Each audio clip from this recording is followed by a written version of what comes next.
Picture a city of 6 million people where you're surrounded at all times, every waking hour, by the threat of 2 years hard labour.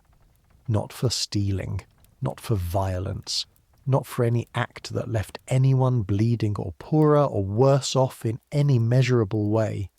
For who you are, for who you love, for a glance across a lamplit room that lasted 3 seconds too long.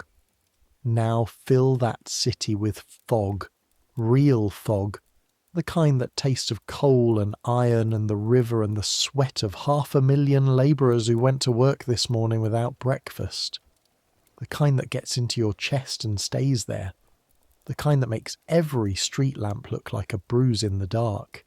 Add a society so obsessed with respectability that the Prime Minister of England will stand up in the House of Commons and talk about the moral backbone of the nation, while 3 streets away, in a basement that smells of gin and cheap tallow candles and the particular human warmth of bodies pressed close together in secret, people are dancing, laughing, touching each other's faces with a tenderness so careful it could break your heart.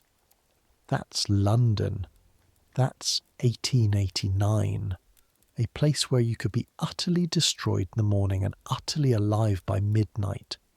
A place where the same city that built the grandest churches in Christendom and congratulated itself daily on its civilization was also, simultaneously, grinding certain of its citizens into powder, quietly, systematically, with the full force of law and medicine and church and press, and the cold, implacable weight of public opinion.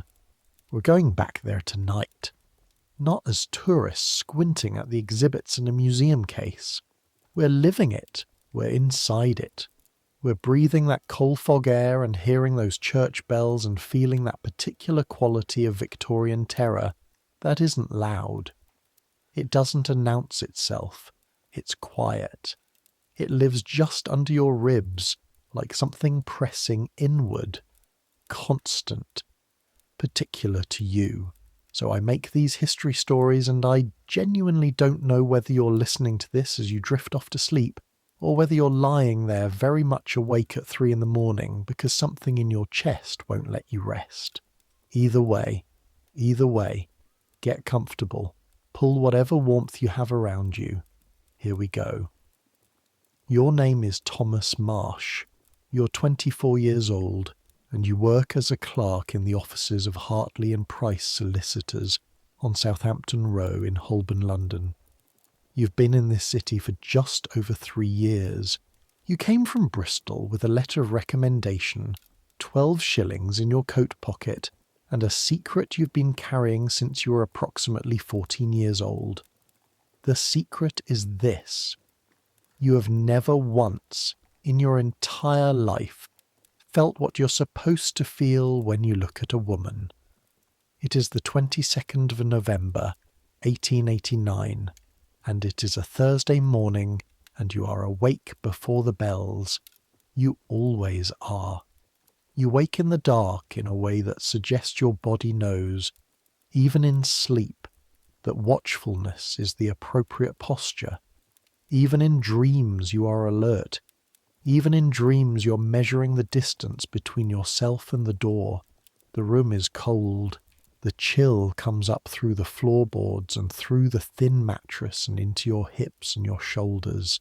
It smells of damp and of the candle you extinguished 2 hours before midnight, and of your own body, and of the particular dusty staleness of a room in a Bloomsbury lodging house that sees sunlight for perhaps 40 minutes per day in November, and is owned by a Mrs. Cathcart who's entirely indifferent to the comfort of her tenants, so long as they pay their 8 shillings a week on time and make no noise. You make no noise. That is one of the things you've become very good at. You lie there for a moment, feeling the cold settle into your joints, and you think about the newspaper. Not because you want to. You've been trying not to think about the newspaper for 11 days, and you've been largely failing. The Cleveland Street story is everywhere, has been everywhere, has been the thing that men at your office discuss in the passage beside the coat hooks. Their voices dropped, but their eyes very bright with the particular pleasure of scandal, their expressions performing disgust, while their attention is absolutely, completely riveted. You've stood at your desk and pretended to be absorbed in a lease document and listened to every word. A brothel in Cleveland Street, post office messenger boys, the names of clients that the press cannot quite bring themselves to print. Lord Arthur Somerset, others, the kind of names that make the newspaper editors write sentences that twist around themselves, all subordinate clauses and euphemism, because they want very badly to tell you what happened and they cannot quite bring themselves to say the actual words. Gross indecency, acts of gross indecency, the sort of acts alluded to, the nature of the offences alleged, you know exactly what nature. You've known since you were 14. You get up. The floor is an immediate shock of cold through your socked feet. Your breath makes a small pale cloud in the dimness. You feel your way to the washstand by memory. 4 steps from the bed. Turn right. The corner of the table catches your hip in the same place it always does. And you pour water from the jug into the basin. The water is very cold, nearly cold enough to have a thin skim of ice on the surface, though not quite. You bring it up to your face and hold it there for a moment. The shock of it, the clarity. You need clarity today. You need your mind to be precise and quiet and professional. Because last night, in the gap between 2 buildings on Endell Street where a particular kind of darkness collects after 9 o'clock, a man you know not well, not by his real name, but you know the way he walks and the particular grey muffler he wears, was spoken to by 2 policemen. You watched from across the street, your hat pulled down, your heart doing something that is not quite beating. You watched them speak to him, watched him reach into his coat with hands that you could see, even at that distance, were not quite steady. Watched one officer take something from him, a card perhaps, or a small folded paper, and look at it in the lamplight while the other officer watched the man's face. You did not wait to see how it ended. You turned and walked. Not fast. Fast draws attention. You walked at the pace of a man going somewhere unimportant, your hands in your pockets, your face arranged in the expression of someone thinking about nothing. You walked for 40 minutes. You took 3 unnecessary turns. You crossed streets twice and doubled back once. Then you came home and lay in the dark and stared at the ceiling, and were not able to sleep for a very long time. You dress in the lamplight. Your clothes are laid out from last night. Clean shirt, the collar slightly worn at one edge but presentable enough. Your black frock coat, which is your working coat, is heavy and smells faintly of the office, of paper and ink and the particular dry smell of old leather-bound ledgers. Your boots need blacking, but you did them yesterday and they will do for today. You dress with the careful precision of someone who has learned that looking exactly right is a form of armour. Not too smart. That draws attention. Not shabby. That draws different attention. The kind that makes people wonder what you're hiding, which is the last thing you want anyone to wonder. You are trying every day to be the most unremarkable version of yourself. A young clerk, quiet, punctual, respectable, no particular characteristics worth mentioning. The smell of the lodging house greets you on the landing. Old cabbage from last night's supper 3 floors below. Damp wool from someone's coat hung over the banister, and underneath it all that particular Victorian smell of coal fires, inadequately drawing in chimneys and soot. settling slow and constant on everything it touches. You can taste it at the back of your throat. By evening, your handkerchief will be grey. The streets outside are still half dark at 7:15, the gas lamps making small yellow pools in the fog.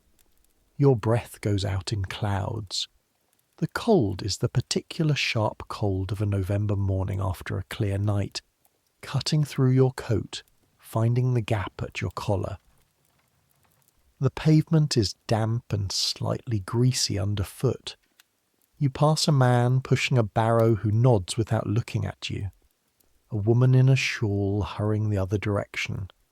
A boy sweeping horse dung from the crossing with a long-handled broom, his nose red, his shoes tied with string. London is already going about its business. It doesn't care about you specifically. It never does. That used to frighten you when you first arrived. Now you understand that being uncared about is the safest possible condition. The walk to Southampton Row takes 22 minutes at your usual pace. You've counted it often enough to know. You pass through Bloomsbury Street, still mostly quiet at this hour, past the iron railings of the squares where the plane trees have dropped their leaves and stand now in skeletal patience, past the terrace houses with their identical faces and their small front steps scrubbed to pale stone by someone who got up at 5 to do it. Behind those scrubbed steps and those identical windows, hundreds of lives are being lived in the ordinary Victorian way. Breakfast being made, children being dressed for school, husbands reading the paper, wives planning the day's marketing. Ordinary lives, the machinery of normalcy, running on time and running without visible seams. You have spent a great deal of time contemplating the machinery of normalcy. You understand how it works, you think, better than most of the people inside it do. When you're required to be something, you observe very carefully and you replicate. You have replicated successfully enough that your employers consider you a reliable and pleasantly undistinguished young man. Your fellow lodgers think you quiet and studious. Your landlady thinks you a model tenant. Last Christmas, Mrs. Cathcart gave you a small mince pie as a token of her satisfaction. You ate it and were grateful and felt, as you sometimes do, the particular loneliness of performing a self so completely that there is almost no audience left. Almost.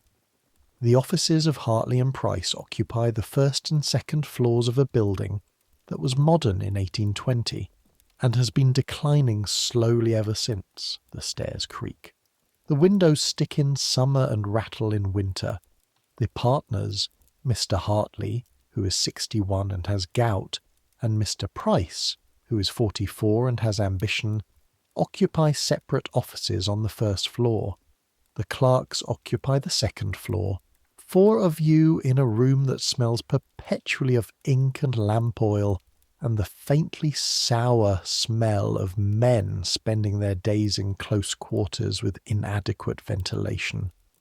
You arrive at 7:43, earlier than anyone but Hawkes, who is 52 and has worked here since he was 18, and whose domestic situation is apparently so uncomfortable that he prefers the office to his house in Clapham.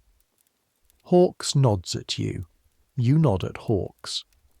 This is the extent of your relationship with Hawkes, and it suits both of you. You hang your hat and coat and settle into the chair that has gradually, over 3 years, moulded itself slightly to your particular shape, and you pull the first document of the day toward you and uncap your pen and begin. The work is not interesting. That is the great virtue of the work as far as you are concerned. Leases, conveyances, letters of instruction, bills of costs, the language of law, which is precise and formal and entirely about property and obligation, and the orderly transfer of things between people, and which requires of you only that you copy it correctly and check it against the original with your full attention. When you are doing this, you're not thinking about anything else. Your mind goes into the work the way a hand goes into a glove, snugly, precisely, filling the available space. You're good at this. You're genuinely good at this, not just adequately good. Mr. Price told you so last spring when he gave you an additional shilling per week. The other clerks arrive in ones and twos. Henderson, who is 26 and engaged to a girl in Streatham and talks about her endlessly. Finch, who is 19 and still has spots and who eats his lunch so fast you have never understood how he does not choke. Morrison, who is 38 and is slowly, visibly, quietly going to seed in this room, and who has a quality about him that you have noticed and carefully never mentioned or acknowledged. A quality that is very slightly familiar, that sits in the way he sometimes looks out the window at nothing for rather too long, that lives in the particular flatness of his expression when Henderson talks about his girl in Streatham. You've never spoken to Morrison about anything except work. By 10 o'clock the room smells of ink, and the slight sourness of the coal fire, and Henderson's hair oil, which is applied in quantities that you have often found difficult to understand. The fog outside the windows is beginning to lighten to a pale grey. Somewhere below in the street a costermonger is shouting something you can't quite make out. The creak of a cart, the clop of hooves. This is your life. This is the visible part of your life, the part that exists in the daylight hours and accounts for itself to the world. There is another part. It begins, if you can say it begins anywhere, not with a decision, but with an accident that happened 14 months ago, on a wet October evening when you took a wrong turn coming back from posting letters for Mr. Price, and ended up in an alley off Drury Lane that you had not intended to be in, and encountered, in that alley, a man of approximately your own age who was standing under a broken gas lamp with his collar up and his hands in his pockets, and an expression on his face that you recognized in the way you recognize your own face in a mirror. The specific expression of someone who is simultaneously everywhere and nowhere, present in body, absent in everything else. He looked at you. You looked at him. The look lasted perhaps 4 seconds. You understood everything it contained, and this understanding arrived not as a thought but as a physical sensation in your sternum. A sudden pressure, a sudden warmth, immediately followed by a cold rush of fear so complete it left your fingers numb. You looked away. You walked away. You went home and sat on your bed and pressed your palms flat against your thighs and breathed very carefully for approximately 10 minutes. Then you thought about his face for the rest of the night. You went back to that alley 3 days later, and the day after that. You're not certain, looking back, what exactly you intended by this. It is possible you intended nothing more than to stand there and feel the particular quality of the air in that place, which was different from the air everywhere else in some way you could not articulate. On the 3rd visit you met someone who was not the man from before, a different man, older, with a moustache and a patient quality about him, who looked at you for a long moment and then said, in a voice designed to carry approximately 12 inches, "Good evening, are you looking for the gallery?" And you understood, with the certainty of someone hearing their own language spoken after a long time among strangers, that he was asking something that had nothing to do with any gallery. You said yes, that was 14 months ago. You're a different person from the one who stood in that alley and felt the cold in his fingers and the warmth in his chest simultaneously. Or perhaps the same person, but less hidden. To yourself, at least. To yourself. His name, the man with the moustache, was Edmund. Edmund Farrar. He was a school teacher. He is, you should say. He still is a school teacher, as far as you know, at a school in Islington, teaching Latin and French to 12-year-olds who do not appreciate him. He is 35. He has been navigating this city's particular darkness for long enough that he has what you still do not entirely have: a map. The map is not written down. That is the first principle. Nothing is written down. You do not write letters. You do not keep a diary with anything real in it. If you have names in your possession, and you do, a careful small collection of names, first names only, or nicknames that are not names at all but small private jokes or descriptors, they exist only in your memory, which is where they will stay until you die. Edmund taught you the map over the course of several evenings in a pub near Covent Garden, where the landlord understood the nature of his establishment and asked no questions.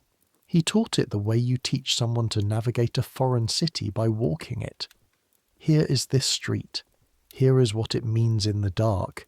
Here is what this gesture means, and this look, and this particular way of standing in a particular kind of doorway. Here is how you know who is safe. Here is how you know who is not. Here is the difference between a policeman in plain clothes. And they do use them. They have been using them for years, sending young constables in ordinary dress into parks and public houses to wait and watch and make notes. And a man who is simply himself, simply looking, simply trying to find what you are also trying to find. The map of London that Edmund drew you with his voice and his patience and his slightly melancholy humour over those evenings is entirely invisible to most of the 6 million people who live and work in this city. It overlaps with the regular map in the way a ghost overlaps with a house, occupying the same space but differently solid, differently lit. You've been learning it for 14 months. You are still learning it now, in the office on Southampton Row, with your pen moving across a lease for a property in Notting Hill. The thing that happened last night in Endell Street keeps surfacing in your mind. Keep pushing up through the legal language like something waterlogged. The grey muffler, the 2 officers, the piece of paper in the officer's hand under the lamplight. You press it down. You keep writing. This is the other thing you're good at, pressing it down. 11 days ago, the newspapers reported that the police had raided a house in Cleveland Street, central London, which had been operating as a male brothel. The house was gone. The proprietor had fled, tipped off. The story was that someone had warned him, but the names had leaked in the way that things always leak in a city of 6 million people. Through overheard conversations, through hints in print too careful to be explicit, through the knowledge that everyone suddenly seemed to have and nobody could quite explain the origin of the names of the clients of that house. Working class boys, the telegraph messenger boys, 16 and 17 years old, who earned money there that they could not earn anywhere else. And their clients, men of a very different class. Military men, men with titles, men who had apparently felt sufficiently confident of their positions in the world to visit a house on Cleveland Street without sufficient caution. The confidence was not warranted. Several of those men are currently in a degree of difficulty that ranges from embarrassing to catastrophic. One is somewhere on the continent, having departed in considerable haste. One, it is rumoured, has the private assistance of friends in very high places who are working to ensure the matter does not reach the level of prosecution. And the rest of London, meaning the newspapers, meaning the people who read them at breakfast, meaning Henderson with his hair oil and his girl in Streatham, is discussing it with the particular Victorian combination of moral outrage and fascinated attention that you're extremely familiar with. They are outraged, these people, genuinely outraged, and also completely transfixed, also absolutely desperate to know the names. You understand this. You understand it from the outside, because you have had to understand the outside very well. The outrage is real. The disgust is real. It is not performed. The Victorian moral universe is not a performance, or at least not primarily a performance. These people have been told from birth, in church and in school, and at their father's knees, that what you are is an abomination. They believe it. They believe it the way they believe in the solidity of the floor under their feet, without question, without having arrived at the belief through any process of reasoning, simply because it has always been there. You grew up inside this belief. You were told it too. You sat in church and heard it. You read it in the papers and in books. You grew up being told, in 1,000 different ways, that the particular quality of your feeling, the way your attention moved, the things that caught your breath, was wrong. Not just unusual, not just different. Wrong, sinful, criminal since August 1885, when Parliament passed the Criminal Law Amendment Act and Section 11 of it, the Labouchere Amendment, made gross indecency between men a misdemeanour punishable by up to 2 years hard labour. Hard labour. You know what this means? Hard labour in a Victorian prison means the treadwheel and the crank and the picking of oakum until your fingers bleed, and a diet of bread and gruel, and the kind of systematic physical degradation designed not merely to punish, but to break. Men have come out of it shadows of themselves. Men have not come out of it at all. 2 years for being what you are. The afternoon passes. Henderson has a half-eaten sandwich on his desk that smells of potted meat. The coal fire settles. The fog thickens again outside the windows. Your pen keeps moving. This is the rhythm of your days. The visible surface, smooth and unremarkable, and underneath it the constant low hum of what cannot be spoken. You have become, without entirely intending to, extremely skilled at living on 2 levels simultaneously. At 5:30 you cap your pen, retrieve your coat and hat, and descend into the cold and the dark and the gas-lit streets of November London. You do not tonight go directly home. There is a public house on a street that runs off Holborn that Edmund showed you a year ago. The pub itself is nothing extraordinary from the outside. The Crown, a common enough name, a sign with a faded golden crown swinging on its bracket, and from the inside in the front bar it is also nothing extraordinary. Men standing with their pints, sawdust on the floor, the smell of hops and tobacco, and the wet wool smell of coats brought in out of the rain. An ordinary pub. But if you go through to the back room, down a short passage that smells of damp plaster, and if the landlord, a man named Batty, whose expression is permanently sceptical, and who has the particular capacity of a man who has seen everything, if Batty recognises you, which he does now, which he established with a nod approximately 6 months ago, then the back room is something else. It is small, perhaps 12 feet by 15. There are 4 tables and some chairs and a fire that is kept in better repair than the front room fire, burning with the kind of warmth that suggests someone has been tending it carefully. There are perhaps 10 men in the room when you arrive. You know 4 of them by first name. 2 others you know by sight. The remaining 4 are new to you. The noise level is low, not the silence of people afraid of being heard, or not only that, but the particular quietness of people who have learned to pitch their voices at a level that belongs only to this room. That stays here. That does not travel through the thin walls to the front bar where ordinary men are having ordinary drinks. Edmund is there, in the corner, talking to a man you've not seen before. Edmund catches your eye and makes a small gesture.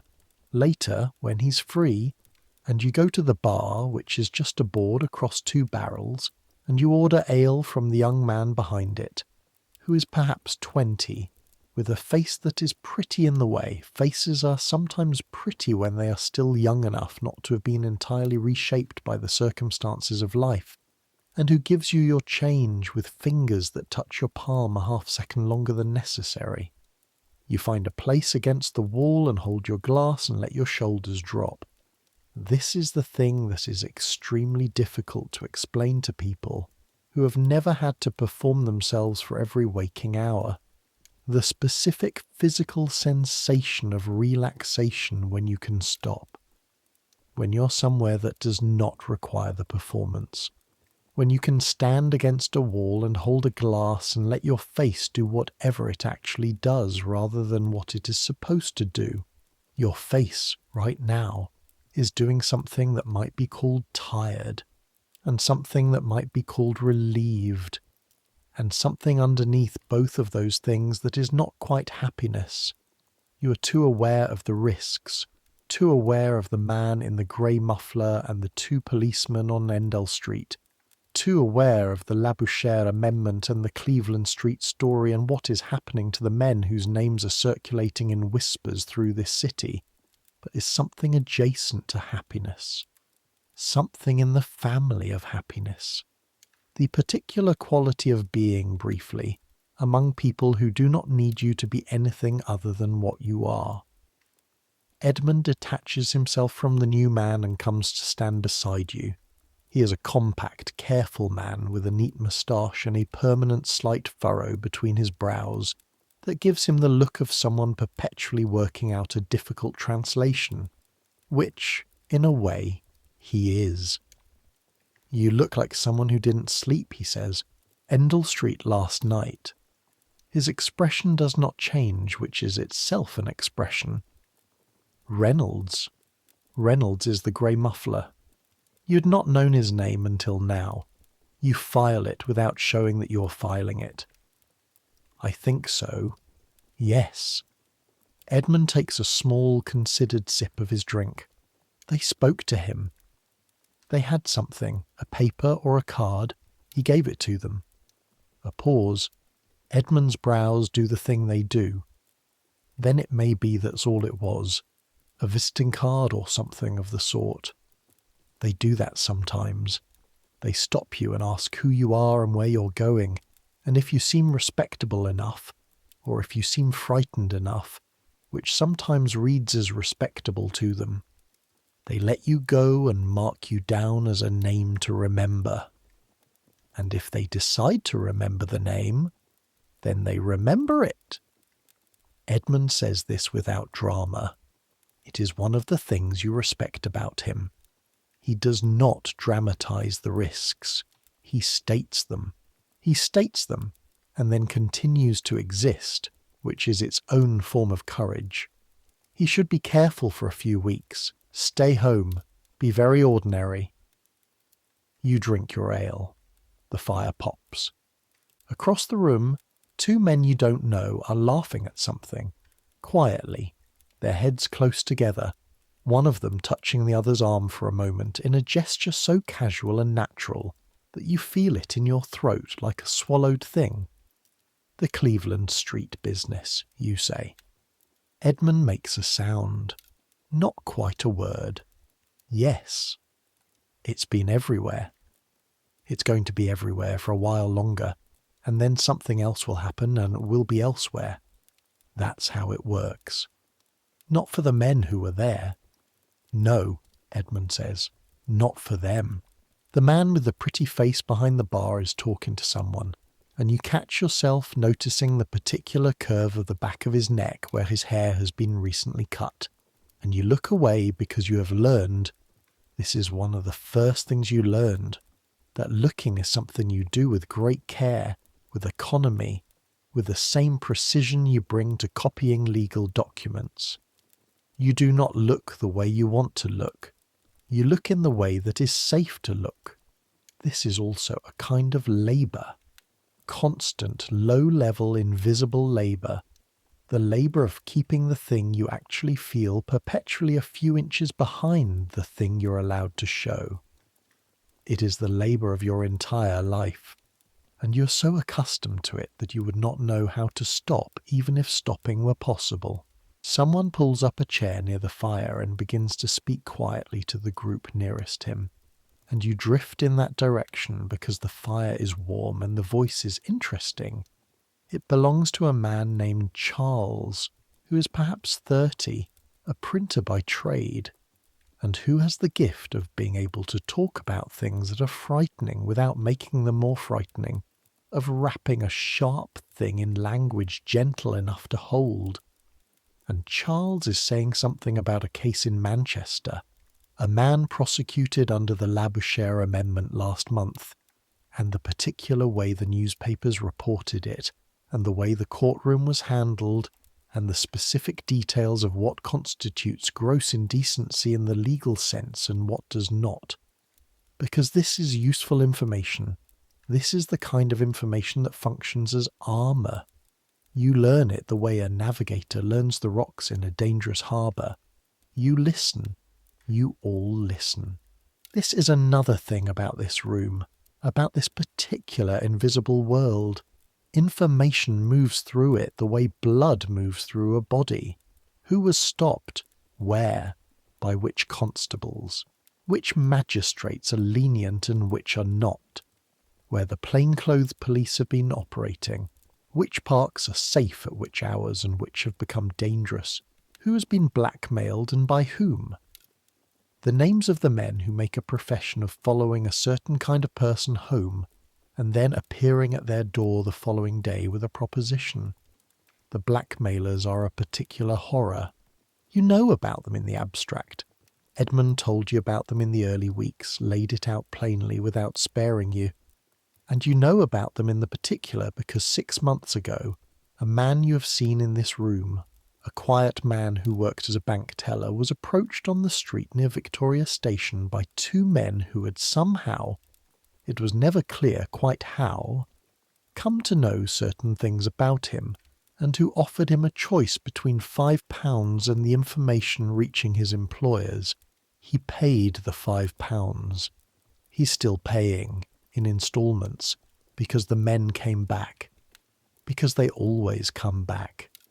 Because the beauty of blackmailing a man who cannot report you to the police without revealing the very thing you're threatening to reveal is that there is no end point. There is no moment at which you have paid enough. There is only the ongoing payment, the ongoing terror, the ongoing arithmetic of what you can afford to give them against what you cannot afford to lose. The bank teller is not here tonight. He stopped coming after the second payment. You have not heard where he is. This is not reassuring. Charles finishes talking. The fire settles. Someone refills your glass without you having asked. The evening continues. At some point, it is perhaps 9 o'clock, perhaps later. Time moves differently here. The new man that Edmund was talking to when you arrived sits down near you. He's younger than you by a year or 2, with a face that is angular and not conventionally pleasant but interesting. The kind of face that does not simplify itself. He has dark eyes and a way of holding himself that suggests he is used to taking up very little space. His name, he tells you, is James. He's been in London for 6 weeks.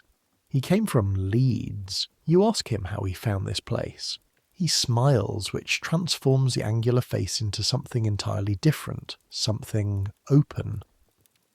I stood in the wrong alley for a very long time, he says, and eventually someone took pity on me. You feel, very suddenly and without warning, the specific memory of standing in the alley off Drury Lane 14 months ago, and the man with the moustache and his patient quality, and the word gallery offered as a question. That's more or less how most of us got here, you say. He has the laugh of someone who doesn't laugh enough.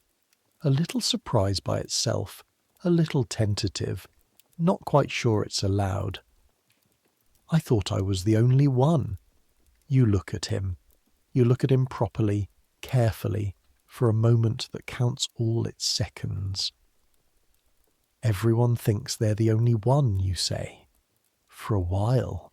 That's one of the first things you find out. He's quiet for a moment. His hands, you notice, are a craftsman's hands, broad, slightly rough at the knuckles, and they're wrapped around his glass with a pressure that is slightly greater than the glass requires. He is still frightened. He has not yet learned to stop being frightened in here, which means he has not been here long enough. You remember that stage. You remember the way the fear sat in your body even in the safe room, like something that had not yet received the message that it was allowed to loosen. Does it get easier? James from Leeds asks, and you hear in the question that he is not asking about the practical logistics of navigating the city. He is asking about the larger thing, the carrying of it, the being of it. You think about answering him honestly, which would require a longer conversation than this particular moment allows, and you settle on something that is honest without being complete. You learn what you're doing, you say. That part gets easier. It's the rest. You move your hand slightly, a gesture that is not quite a shrug. I think the rest depends on what you need. He considers this. You both look at the fire for a moment. What do you need? He asks. It's not an inappropriate question. Here, in this room. Here, in this room, questions have the freedom to be direct.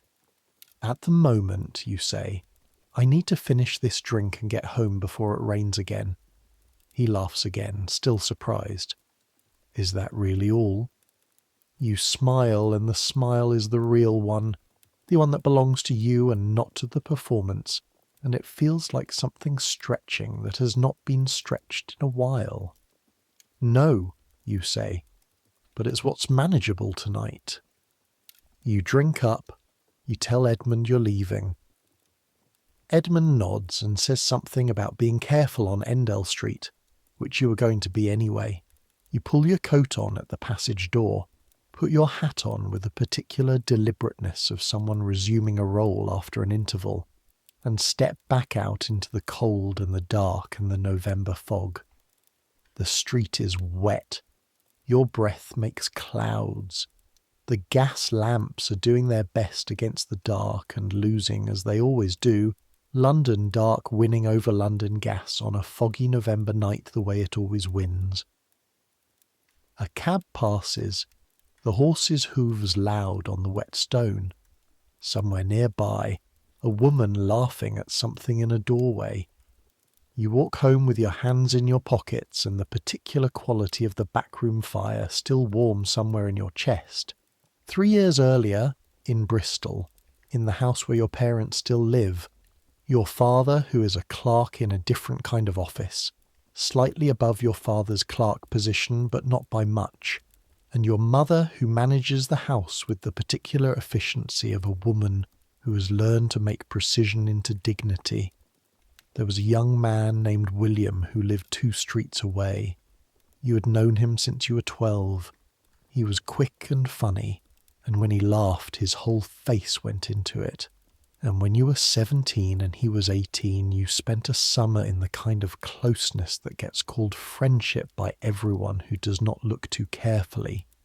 And that was, in fact, friendship, but was also something else for which you did not then have words. William married a girl from Bath when he was 21. You attended the wedding. You shook his hand and told him he was a lucky man and meant part of that and not another part of it. You moved to London 8 months later. You do not think about William often. When you do, it is not with the sharp pain of loss, but with something more complicated, more textured, a kind of tenderness for the boy you both were, in that summer, and a recognition that what you felt was real and was not nothing, and will always have been real, even though it has no name in any language you were given access to. You have been given a name for it since then, actually. Several names. The medical literature, you have read some of it cautiously, in a reading room where nobody watches what you read, calls it inversion, an inverted sexuality. The Germans have a word, Homosexualität, though it has not fully crossed the channel.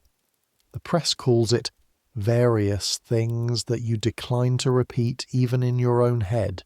In the room at the back of the Crown, among yourselves, there's a vocabulary that belongs only to that world, that would mean nothing to Henderson with his hair oil, or Mrs. Cathcart with her mince pies, a language of gestures and code and small private references that functions as a fence. Inside the fence you can speak plainly. Outside the fence you speak nothing, or you speak in the other language, the public one, the one in which you are always and only the unremarkable young clerk. The word you use for yourself privately is not the medical word and not the criminal word. It is more specific than any word you've been given. It is simply, this is what I am. This is the thing that is true about me that I did not choose and cannot undo, and which constitutes no harm to any living person, and for which I am, in the eyes of my government and my church and the newspapers and the people I work with, and the landlady who gave me a mince pie, a criminal. You arrive at your lodging house. You let yourself in quietly. The house is warm at the ground level where the kitchen fire is still going. You can smell it, that dense cooked food smell underlaid with coal, and cold by the time you reach the top landing. You light your candle from the hall taper and carry it upstairs, the small flame making your shadow enormous and unsteady against the wall. In your room, you set the candle on the windowsill and sit on the edge of your bed and take your boots off with care, the floorboards, the landlady, the other tenants, and you sit there for a moment in your stocking feet in the cold, with the candle burning down very slowly and the sounds of the city outside the window, which never quite stops in London, which keeps a kind of low continuous murmur even at 11 at night. You think about the man in the grey muffler. You think about James from Leeds with his craftsman's hands and his tentative laugh. You think about Edmund, who navigates all of this with such deliberate steadiness, who teaches Latin to children who do not appreciate him, and who's been carrying what you carry for more years than you, and has not been broken by it, which is not a small thing. You think about the Labouchere Amendment, passed 4 years ago in August 1885, proposed by Henry Labouchere in what appears to have been a moment of parliamentary opportunism, added to an act ostensibly about protecting women and girls, a piece of legislation aimed specifically at men like you, so broadly worded that almost any private act between two men could be criminalised under it, any act of gross indecency. Not only the act the older law targeted, any act, anywhere, even in private. This is new. This is worse than what came before, which was already very bad. The previous law required specific acts and at least 2 witnesses. The Labouchere Amendment requires only the constable's word against yours, and the constable has no reason to lie and you have no credible defence, because the thing you would need to say in order to explain where you were and what you were doing would only deepen the charge. The law is a trap with no inside. You blow out the candle and lie down in the dark, still dressed, and pull the blanket over yourself against the cold, and stare at the ceiling you cannot see. There is a woman you should mention, because this story is not only your story, and she is important, and her experience of this same London is different from yours in ways that are very specific and very Victorian, and you will meet her in about 3 weeks' time, though you do not know this yet. Her name is Violet Hadley. She's 27 years old. She works. This is relevant. Her work is relevant, because the nature of her work gives her a degree of freedom that other women of her time do not have. She works as an illustrator for a publishing house in the Strand, producing anatomical drawings for medical texts, and, when the publishing house has a less scientific commission, drawings of birds and flowers for the illustrated magazines that Victorian England consumes in enormous quantities. She is good at this. Very good. Her hands are always slightly ink-stained, the way your hands are sometimes ink-stained from the office, and she finds in the discipline of the drawing, the precise observation, the patient rendering of a thing as it actually is, something analogous to what you find in the copying of legal documents, a space where the surface and the internal are for a moment in agreement. Violet grew up in Exeter. She came to London 5 years ago with the particular combination of ability and ambition and desperation that drives a certain kind of Victorian woman to do something unconventional, which is to say, to earn her own living through a skill, to resist the alternative, which was marriage to a man she would not love in the way he required, and who would require her to be something she is not.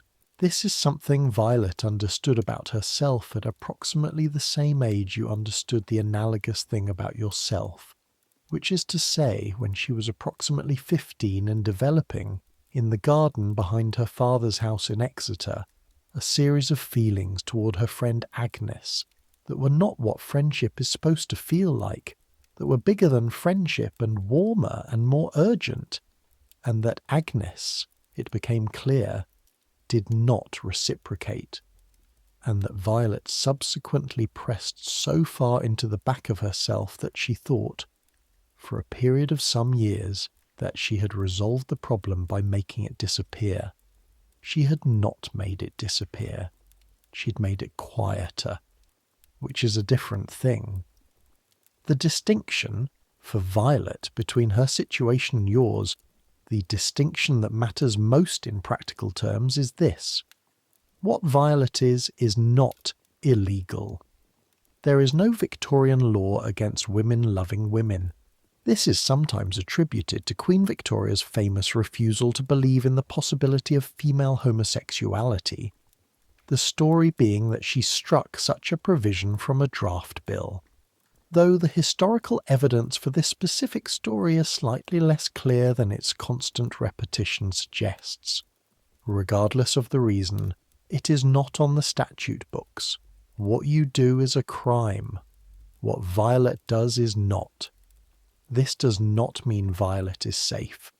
The law's absence is not the same as the world's acceptance. If Violet's employer discovered the nature of her personal feelings, she would lose her position. If her family discovered it, her father, who is a solicitor, respectable, Church of England, a man of the world in the specific sense of a man who believes the world is exactly as he sees it and no more, the consequences would be severe in a different way. Medicine has its own vocabulary for Violet. Inversion again, but applied to women with a particular set of additional anxieties about femininity and the proper function of the female body, and the dangers of women having too much independence and too many feelings that belong to themselves. There are doctors who would diagnose Violet and prescribe treatments. The treatments are various, and none of them are pleasant, and some of them are worse than that. There are asylum wards where women like Violet are kept if someone with authority over them decides they require it. The law does not touch Violet. The world is another matter. She lives in a set of rooms in Kensington with a woman named Frances, who works as a music teacher and who has lived with Violet for 3 years, and with whom she shares a bed not merely for warmth, though they do share it for warmth. Victorian rooms being cold, and Victorian women being practical. Frances is 31, which in the Victorian framework for women means she has definitively failed to marry at a time when marriage was the primary available occupation, and which in the private world she inhabits means she is a person who has made a choice, or had a choice made for her by the nature of her own feelings, and who has built around that choice a life that is, in its domestic dimensions, as ordinary and as carefully maintained as any other life on their street in Kensington. They are, to the outside world, simply two working women sharing an establishment for economies. This is not unusual. Victorian London is full of such establishments, of women, educated women, professional women, women who have some means of their own, living together in arrangements that allow them to pool their resources in their housekeeping and their time and their conversation. It is such a common arrangement that it barely registers as noteworthy to their neighbours. Mrs. Jennings next door thinks them pleasant, quiet and reliable about returning borrowed things. Mrs. Jennings next door has no idea. Violet and Frances have been very careful about this. Not as careful as you are. There is, in the practical reality of their daily lives, less immediate criminal threat requiring the same level of vigilance, but careful in the ways that matter for them. No letters with anything real in them. No conversations in places where they cannot be sure who is listening.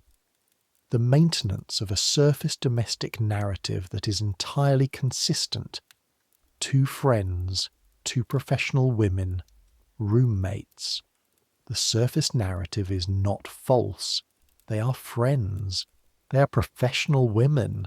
They are roommates. These things are true. The other things are also true.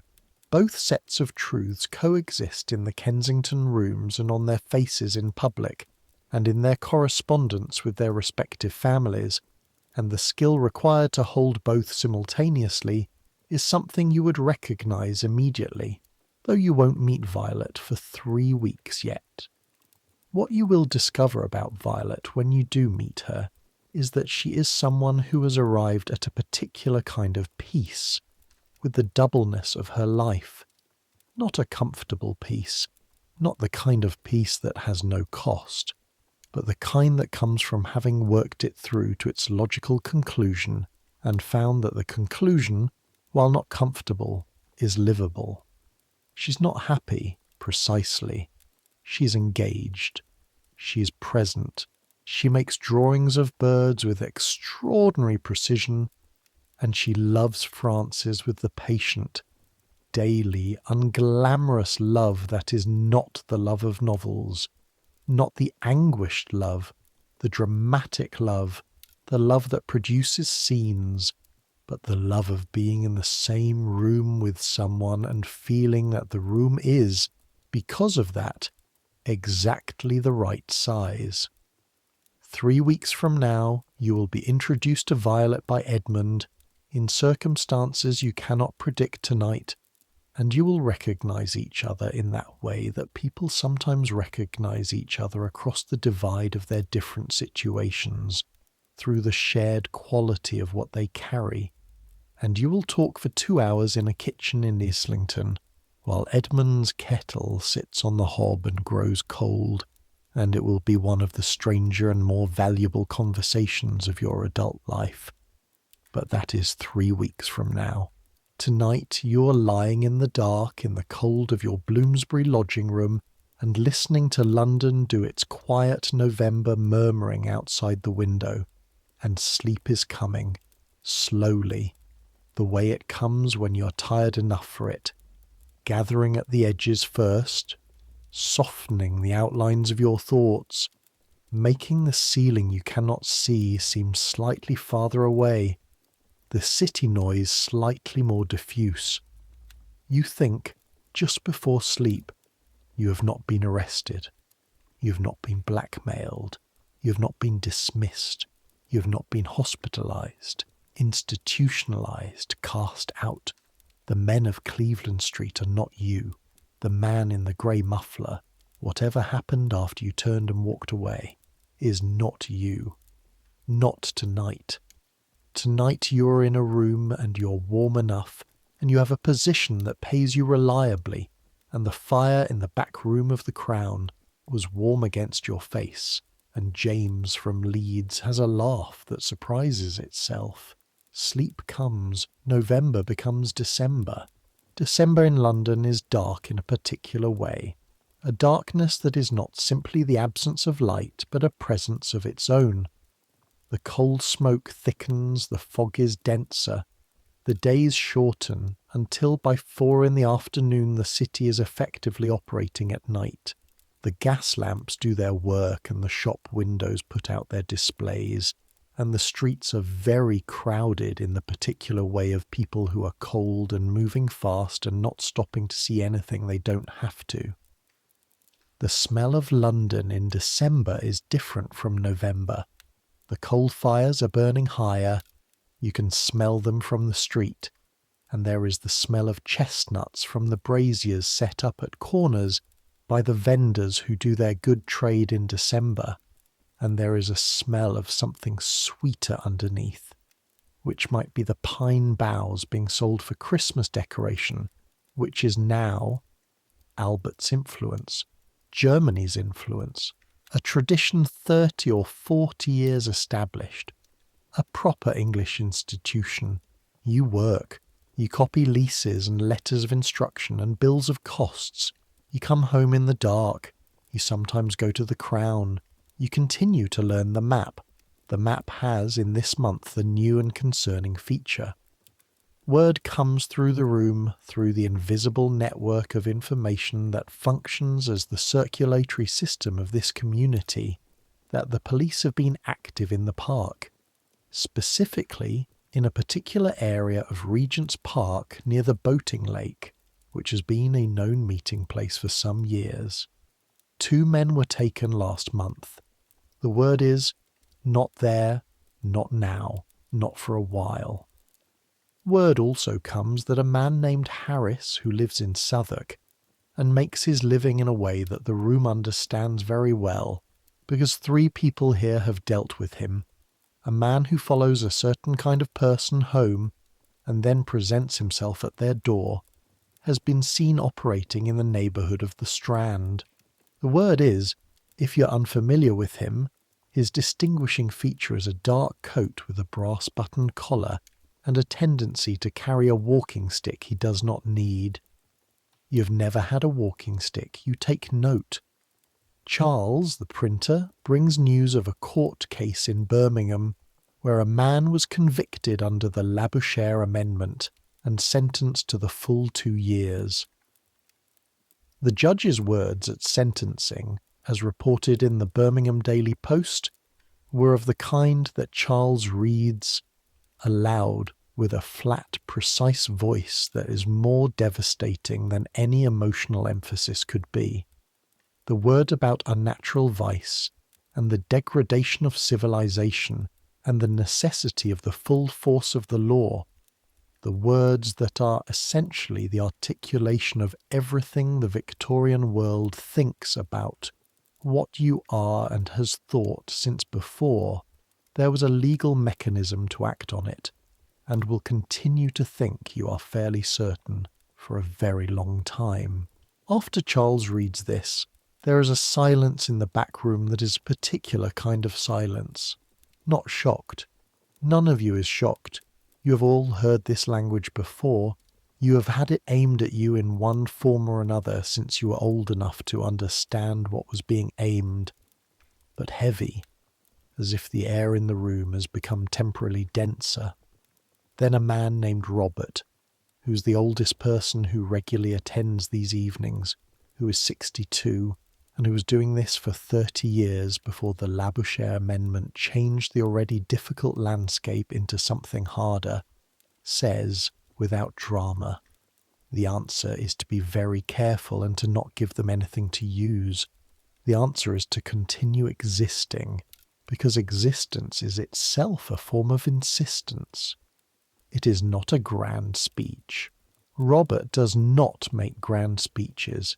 He says this with the matter-of-factness of someone reporting the weather, and then he picks up his glass and drinks, and the conversation continues. But you hold the words somewhere. Continue existing. Existence as a form of insistence. You turn them over in your mind the way you might turn over a coin, feeling for the weight. The meeting on the evening you first properly speak to Violet is in Edmund's rooms in Islington, which is not a regular occurrence. Edmund is careful about his rooms, careful about who knows the address. But there are 5 of them, and Edmund has reason to believe the Crown is not optimal this particular week, for reasons that are not entirely clear, but that everyone treats with the appropriate seriousness, which is to say they have made alternative arrangements without complaint or explanation. Edmund's rooms are 2 floors above a stationer's shop in Islington, up a staircase that smells of turpentine from the shop below, and old carpet from the floors themselves. The rooms are what you would expect from Edmund, everything in its place, a quality of careful order that extends from the books on the shelf, arranged by subject and within that by author, you notice, which is more system than most people have, to the way the chairs are positioned round the fire, to the way he has set out cups and a pot of tea on the small table near the window, with the same deliberate hospitality that he brings to everything. Violet is already there when you arrive, which is how you meet. You come in, and Edmund introduces you, and she turns from the window where she has been looking out at the dark Islington street, and looks at you with a directness that you recognise as the directness of someone who does not bother with performances in a room where they are not required. She's of middling height, brown-haired, ink-stained at the fingers, wearing a dress that is sensible rather than fashionable, and she looks at you with grey eyes that are extremely alert and assessing in the way that someone who draws things for a living, who needs to see things as they actually are, who has trained themselves to observe without the filter of assumption, looks at things. Thomas, Edmund says. Violet works for Pemberton's in the Strand. Illustrations, you say. Drawings, she says, as if there is a distinction she maintains between the 2 words. Then, as if this requires explanation. Illustrations implies something decorative. I draw things as they are. Things including people. She considers this. Sometimes. It depends on the commission. Mostly I draw what can't talk back. Plants, anatomical sections. A slight pause. Birds. Are birds easier? Birds are easier in some respects and harder in others. They don't hold still, but they also don't have opinions about their own accuracy.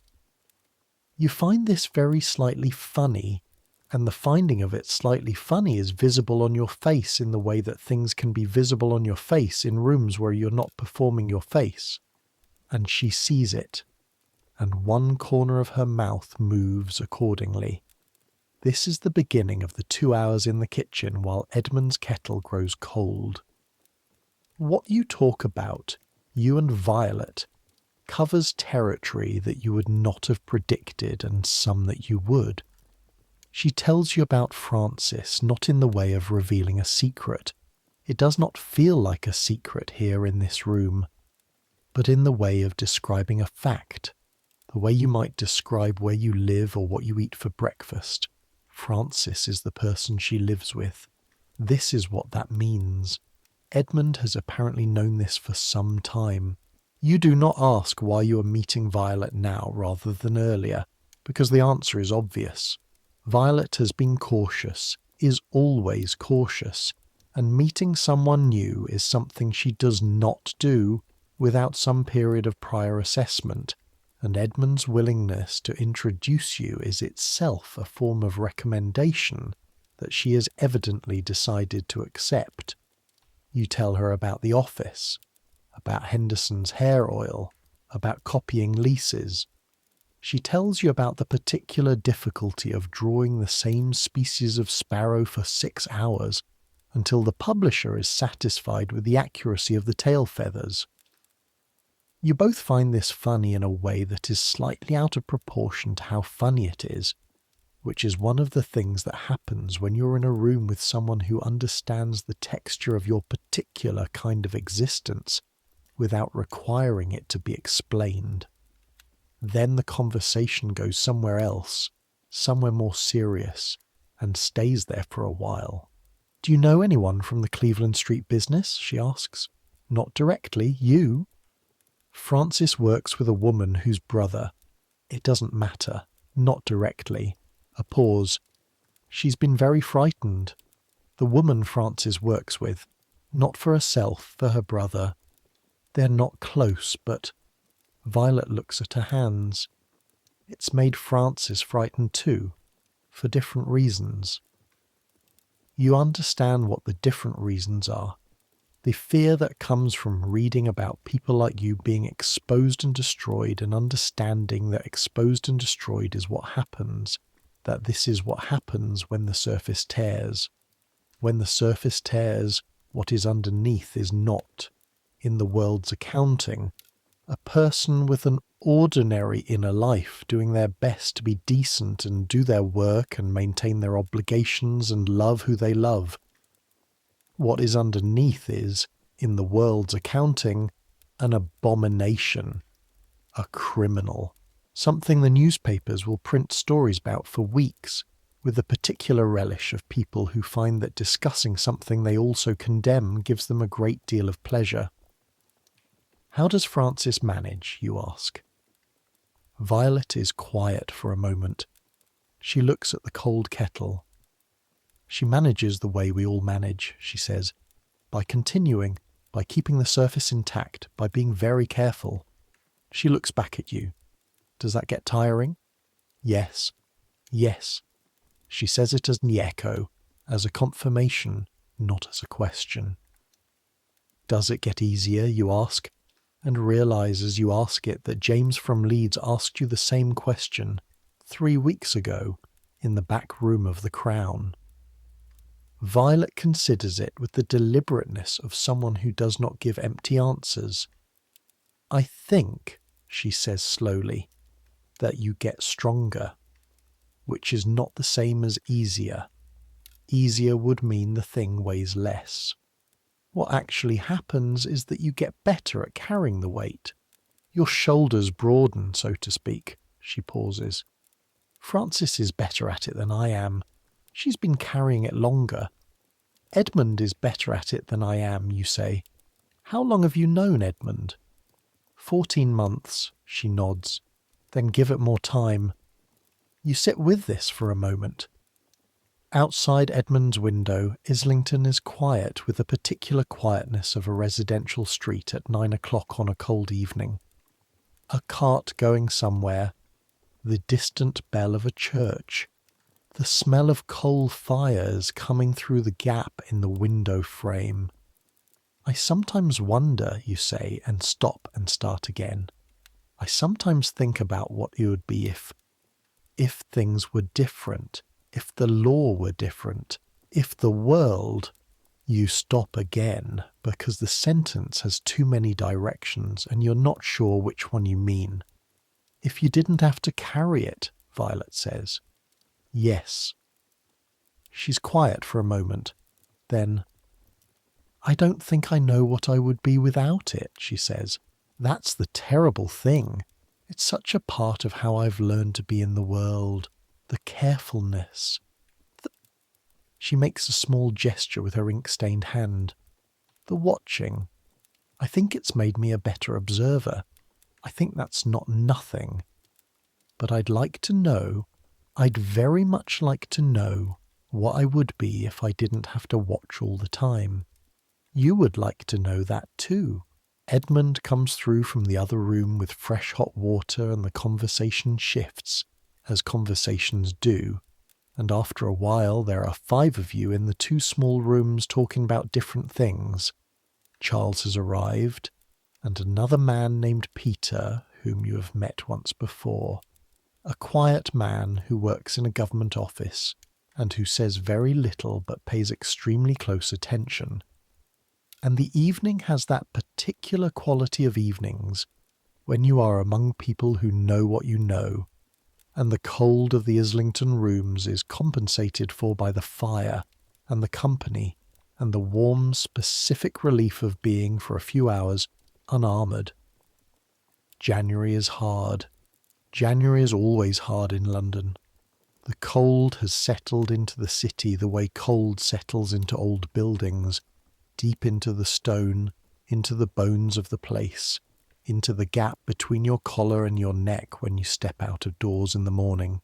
The days are the shortest they will be all year, and the streets are grey in the early morning and grey in the late afternoon and grey in between, the sky over London in January being the particular colour of damp plaster. Your boots develop a crack in the sole of the left one that lets in water whenever the pavement is wet, which in January in London is always. Your feet are cold all day. This is a small misery, but it is a constant one, and constant small miseries have a cumulative effect on the mind that you have to actively resist. Resist is perhaps too strong a word. You manage it. You keep it in the appropriate category, which is the category of manageable inconveniences rather than the category of actual problems, of which you are aware that you have several and which you are, by the discipline of continued daily life, keeping in their own categories. The actual problems are, the Labouchere Amendment exists and shows no sign of being repealed. The police are active. The Cleveland Street case has led to an increase in what you can only describe as public sensitivity to the topic, which means that more people are paying more attention to more things, and some of those things are things that directly affect you and the people you know. Reynolds, the man in the grey muffler on Endell Street, has not been seen in any of the places where you might expect to see him. Whether this means he has taken Edmund's advice and is lying low, or whether it means something worse, you do not know and cannot find out. You have received in the post, which you intercepted with some difficulty from the hall table, before Mrs. Cathcart could involve herself, a letter from your mother asking when you are coming home for Easter, and whether you have thought about the nice girl, the Simmons girl, Helen Simmons, whom your mother has mentioned in correspondence no fewer than 6 times since September, the daughter of a family your parents know from church, who is 22 and pleasant-looking according to your mother's report, and who would, in all probability, make an excellent wife for someone who was in a position to want a wife. You write back warmly. You say Easter is difficult this year given the pressure of work, which is not entirely false.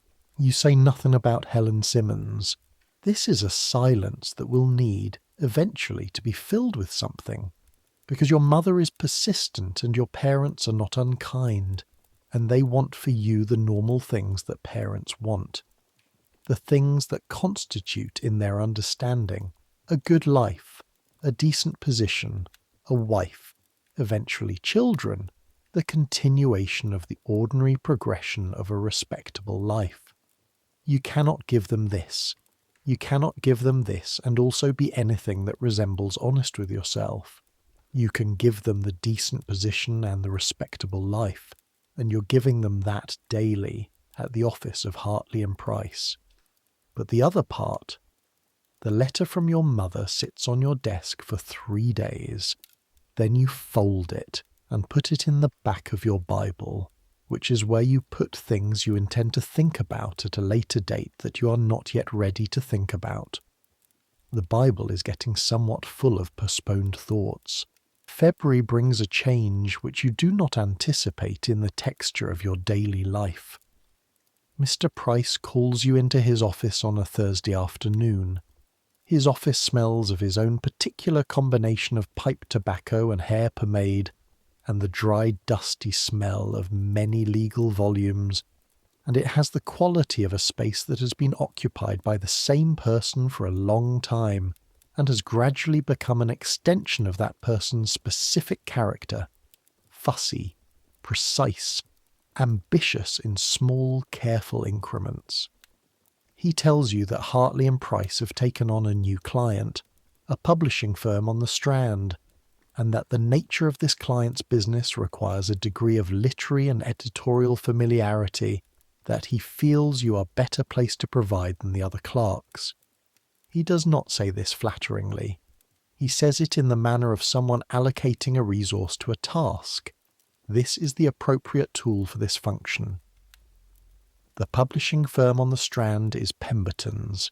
You understand the coincidence, which is London being the specific kind of enormous and intimate city that it is, when you arrive at Pemberton's the following week with documents from Hartley and Price for the attention of the managing editor, and find that the person who comes to collect the documents from the front desk is Violet, in a slightly paint-stained apron, with a sheaf of drawings under one arm and an expression that takes approximately half a second to shift from professional blankness to something that is, in the private language you have both been developing since January, recognisable as genuine surprise.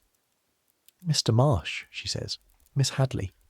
You're from Hartley and Price." "I am. You're at Pemberton's." A pause. "I suppose London isn't as large as it seems," she says. "Or precisely as large as it needs to be, you say." She takes the documents. She tells you that Mr. Simmons, the managing editor, a coincidence of name that you internally note without comment, will be in touch with Hartley and Price regarding the matter. You say that would be ideal. You say good afternoon. You walk back out into the Strand feeling the particular quality of amusement that is really a form of relief, that the coincidence has produced this and not something more difficult. After this you encounter Violet at Pemberton's perhaps once or twice a month in the course of your business. The encounters are brief and professional and conducted in a register that is entirely appropriate for two people in a professional context who are also, separately, acquainted through mutual friends in a separate context that the professional context does not acknowledge and does not need to know about. You have become, you think, rather good at this. She has brought Frances to Edmund's rooms in Islington in March, which is another addition to the map, another person in the network. Frances is small and precise in her movements, with dark hair and an expression of settled intelligence, and she and Violet in the same room have the quality of two people who have arranged their lives in complementary ways. They leave appropriate space for each other and are not diminished by each other's presence, and there is between them, in the small gestures and the unremarkable domestic closeness, the particular intimacy of people who've been sharing a life for long enough that the sharing is fully settled, fully practiced, fully inhabited. You find yourself thinking about this, after, on the walk home from Islington, the possibility of it, the having of it, not just the small bright hours in back rooms and hidden kitchens, but the actual sustained dailiness of a shared life, the arrangement of furniture together, the negotiation of domestic habits, the presence of another person in your space who knows what you are and stays anyway. You are aware that this is not the direction you should be allowing your thoughts to travel in the practical sense. The practical sense is you are a clerk who earns enough to maintain a room in a lodging house and cannot afford much more, and the romantic and domestic arrangements available to you are circumscribed by law and custom, and the basic logistics of the lives that two men can share in this city without attracting exactly the kind of attention you're working constantly not to attract. But James from Leeds, who has now been in London for 5 months, has a friend, not a romantic friend, a friend in the ordinary sense, a man he knows from before London, with whom he shares 2 rooms in Clerkenwell. They are to the world two young men sharing an address for economies, which is entirely ordinary. Within those two rooms, within those four walls, they are... James has told you this with the slightly luminous quality of someone who has recently discovered something they had believed impossible was possible. Simply themselves. "It's not much," James said last month in the back room of the Crown. "The rooms are cold and the ceiling is low and there's a very loud family downstairs who apparently have no concept of quiet." "But," you said, "but..." His face did the thing it does, the transformation from angular to open. "I come home, and I don't have to put anything away. I don't have to arrange myself. I'm just..." He looked for the word. "I'm just there." You thought about that for a long time afterwards. April brings Easter, which brings a brief and careful visit to Bristol, where you sit at your parents' table and eat your mother's roast lamb and drink your father's good sherry, and listen to your younger sister talk about her school friends and feel the particular quality of love for your family that is fully genuine and fully complicated by its coexistence with the knowledge that they do not know you. They know the version of you that is safe to know. They love that version. The love is real. It is not the problem. The problem is the gap between the version they love and the full version of you that they have not been given access to, and to which, you are increasingly certain, they will never be given access, because the risk is too great and the world is what it is, and you are not prepared to visit on your father, who is a decent man, a kind man, a man who would do his best, the necessity of managing a knowledge that would cost him enormously and that he has done nothing to deserve. Your mother raises Helen Simmons at dinner on Saturday. You say carefully that you've been so occupied with the work at the office that you have not given as much thought to the future as perhaps you ought. You say this with the particular sincerity of a statement that is technically true in every particular. Your mother looks at you with the expression of a woman who suspects there is something she is not being told, but has not yet identified what it might be, and you keep your face in the appropriate register and drink your sherry and are grateful, briefly, that your mother does not know Edmund or Violet or Charles or James from Leeds. You're back in London by Monday. The spring is marginally better than the winter, in the ways that springs are always marginally better than winters. Slightly more light, slightly less cold. The smell of the city shifting from the dense coal smoke smell of winter towards something with more greenery in it, more damp earth, the plane trees putting out their small new leaves. The Bloomsbury squares have crocuses and then daffodils, coming up through the grim London soil with the particular persistence of things that were going to grow regardless. You begin to understand in the spring of 1890 something that Edmund has been saying in different ways since you met him, that the texture of this life is not primarily dramatic. The drama is there. The arrests, the court cases, the blackmailers, the constables in plain clothes in the parks. But it is not the daily texture. The daily texture is the work and the walk home and the cup of tea and the book, borrowed from the reading room and the conversations in the back room and the gradual, almost geological process of becoming a person in London. The drama is the threat. The daily texture is the life, and the life, even this life, even constrained and doubled and careful and perpetually watchful, is still the life. It is still yours.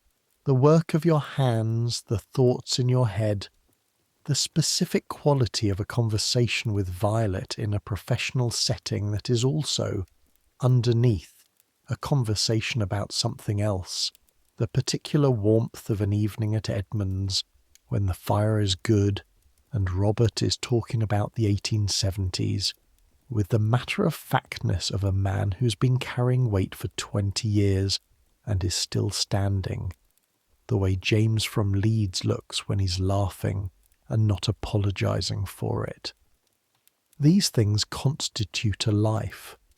They are not the life anyone would have designed for you, if designing lives was something that got done. They are not the life your mother imagines for you. They are not the life the Labouchere Amendment intended you to have, which is to say, no life at all, or a life so thoroughly hidden and suppressed that it functions as no life. But they are real. They have weight. They have texture. They smell like coal fires and Edmund's good tea and the particular leather and ink smell of the offices of Hartley and Price. And in the deep interior of them they feel like something that is recognisably, stubbornly, unmistakably yours. In June, something happens that reminds you, with the clarity of cold water, what the actual stakes are. A man named Morrison, your colleague Morrison, the 38-year-old Morrison who looks out the window too long and whose expression goes flat when Henderson talks about his girl in Streatham, does not come to work on a Tuesday morning. This is unusual. Morrison is not a man who misses work. In 3 years you have not known him to miss a single day. By Wednesday afternoon you know that Morrison has been arrested. You don't know this from anyone official. You know it because Finch, whose 19-year-old face is still sometimes transparently readable, says something to Henderson about the business with Morrison, in a voice that is attempting and failing to be casual, and Henderson says, "Terrible business. I always thought there was something in the voice of someone who thinks he is being restrained," and the specific texture of their exchange, the particular combination of not quite explicit condemnation and avid interest, tells you everything you need to know.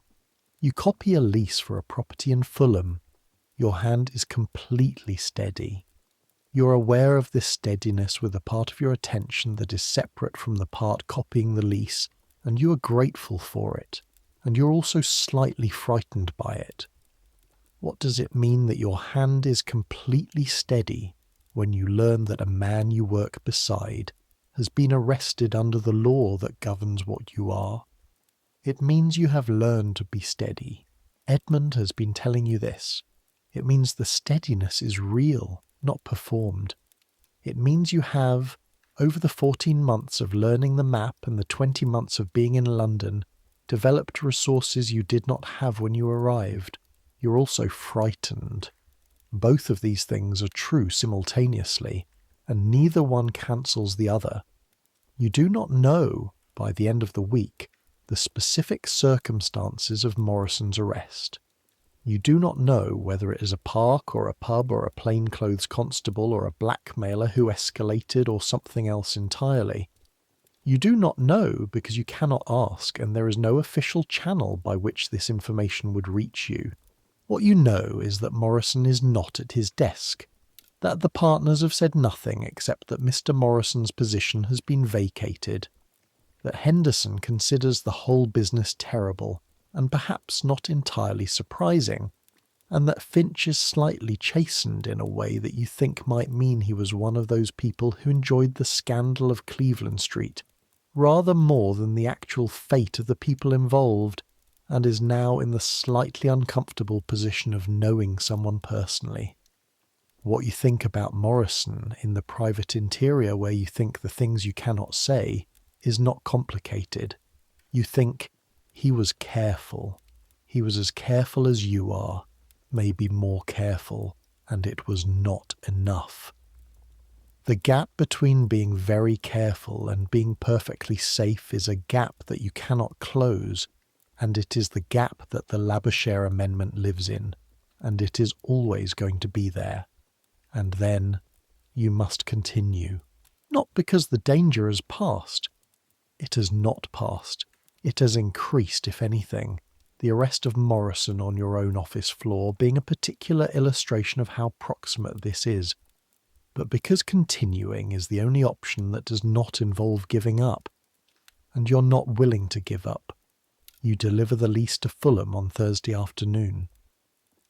The walk takes you through streets you've been walking for 3 years, and know well enough now that they feel, on some level, like your streets, not owned but inhabited, absorbed into the map of your particular London.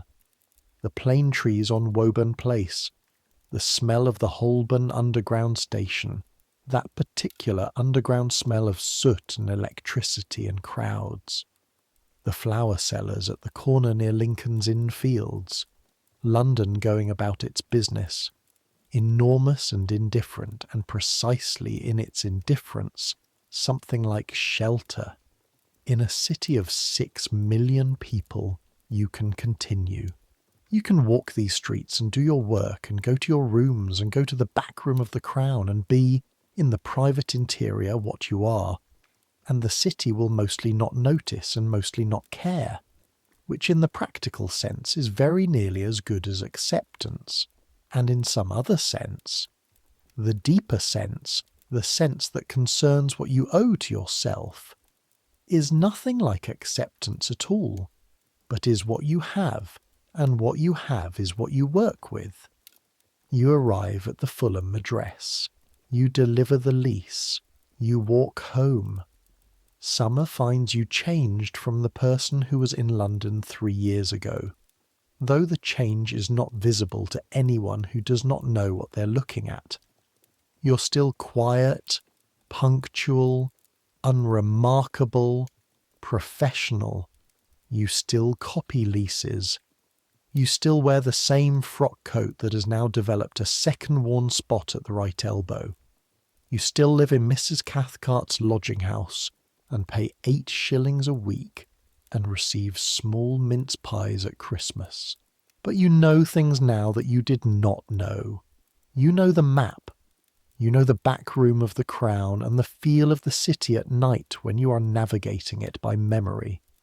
You know the name of the constable who works Regent's Park in plain clothes on Thursday evenings. You know which magistrates are lenient and which are not. You know Edmund and Violet and Francis and Charles and Robert, who is 62 and still standing, and James from Leeds, whose laugh surprises itself, and a dozen other people whose first names only or whose nicknames you carry in the private part of your memory. You know, which is perhaps the most important thing, that you are not alone, that the aloneness that seemed so total when you were 14 and understood something about yourself that you had no language for was an aloneness that came from ignorance, your own ignorance, the world's deliberate maintenance of that ignorance, the careful way that this entire dimension of human life is kept out of public discourse except in the register of condemnation and not from actual solitude. That the city contains thousands of people navigating what you navigate has always contained them, will continue to contain them long after you and the law you're living under are both historical footnotes. This knowledge does not remove the threat. It does not repeal the Labouchere Amendment or bring back Morrison or tell you what happened to Reynolds in The Grey Muffler. But it changes the quality of the carrying. It changes very slightly the weight. In September, Edmund tells you something that he says with the careful deliberateness of someone who wants to be precise. A writer named Oscar Wilde has been making rather a stir in London society. You have heard of Wilde. Everyone has heard of Wilde. He has that quality of being heard of. But you have not paid him particular attention, because people who make stirs in London's society tend not to be directly relevant to your daily life, and because you have, in general, the instinct of someone who has learned to minimize his public footprint toward wariness about anyone who is conspicuous. Edmund's point, made carefully, is different from a simple social observation. Edmund says, Wilde is very visible. Wilde is visible in a way that is enjoyable and entertaining, and that has apparently absolutely no connection in his mind to the world you inhabit. The careful, invisible, map-reading world of the back room of the Crown. Edmund says this with a quality of something that is not quite worry, but is in the neighbourhood. You listen to what Edmund is saying underneath the words. You understand it. You have thought about it yourself since Cleveland Street. The particular danger of visibility, the way that being seen as something glamorous and exciting is not protection against the law, that the law is indifferent to glamour, that the law will take you at whatever level of visibility you present yourself, from the lords of Cleveland Street to the man in the grey muffler on Endell Street, and it does not care about your wit or your reputation or the fashionableness of your acquaintance. The map says, be invisible. The map says the cover of The Ordinary is the only cover worth having. You cannot say this to Oscar Wilde, who you have never met and will never meet, and who moves in a world as far from your office on Southampton Row as the moon, but you think it. You think it, as autumn comes again, as the city shifts back into its cold and foggy register, as the coal fires go back on and the plane trees drop their leaves again, and the smell of November returns dense and intimate to the streets of Bloomsbury. You have been in London 4 years. In October of that 4th year, 1890 October, you have what is perhaps the strangest conversation of your London tenure, which happens in a place you did not expect. You are in the reading room of the British Museum, which you visit on occasional Saturday afternoons because it is free and warm and contains books, and because the quality of the silence in the British Museum reading room is one of the finest qualities of silence available in London. A silence dense with the presence of many people doing something careful and quiet. A room temperature silence, not the cold silence of an empty church or the nervous silence of a waiting room, but the productive, inhabited silence of reading. You've been reading, carefully, with the caution of someone who is aware of who might look over their shoulder, a volume of German medical writing, recently translated into English, which concerns itself with the question of what German medicine calls the third sex, the innate variety of human sexuality, the argument being that what the Victorian press calls unnatural vice and the law calls gross indecency, and your own interior life calls simply itself, is in fact a natural variation in human experience, as much a part of the full range of what humans are as left-handedness or a particular aptitude for music.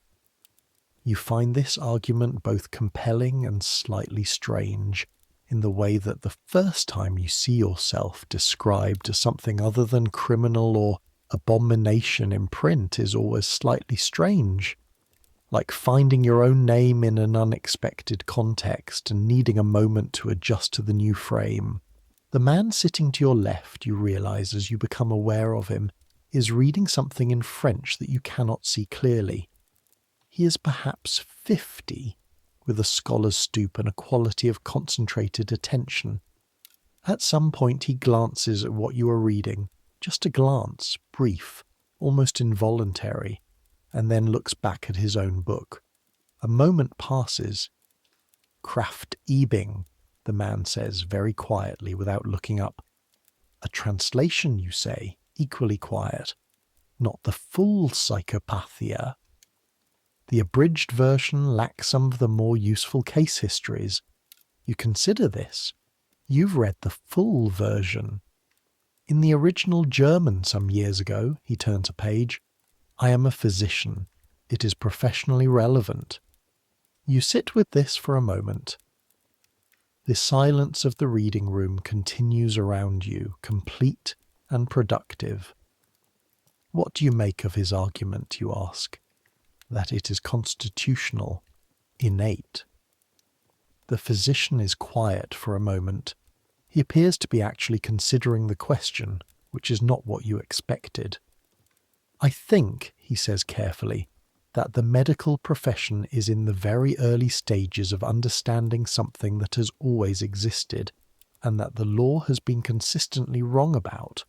I think the harm, another pause, I think the harm in these cases is not what the law says it is. You look at your book, you say nothing.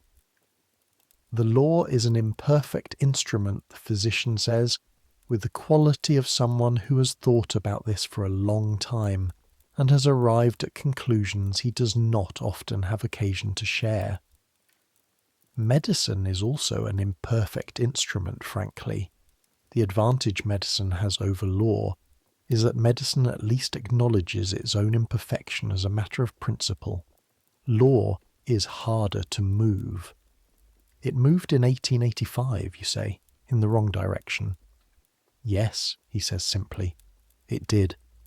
He turns another page. Are you a physician? A law clerk? A brief pause in which you wonder whether you have in 8 words revealed more than you intended to. That must be an interesting perspective, the physician says, on the law. You learn to read it very carefully, you say. He nods once, slowly, and returns to his French, and you return to your German translation, and the reading room continues its inhabited silence around you, and nothing more is said.